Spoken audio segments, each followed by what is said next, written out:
എല്ലാവർക്കും നമസ്കാരം. ഇന്നത്തെ ശുഭചിന്ത സ്വാർത്ഥതകളെ സംരക്ഷിക്കാനുള്ള ഇടമായി പ്രാർത്ഥനയെ ഉപയോഗിക്കുന്നതാണ് ഈശ്വരനോടുള്ള നന്ദികേട്.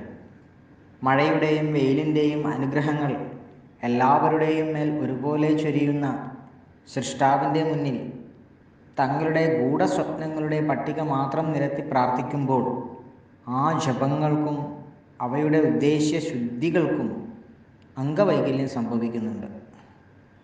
സ്വന്തം സുഖങ്ങളുടെ സംരക്ഷണത്തിനായി നിർത്തിയിരിക്കുന്ന കാവൽക്കാരനായി മാത്രം ഈശ്വരനെ തരം താഴ്ത്തരുത്.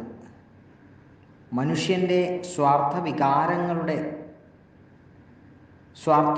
വിചാരങ്ങളുടെ നിലവാര തകർച്ചയിലേക്ക് ഈശ്വരനെയും വലിച്ചിഴയ്ക്കുന്നു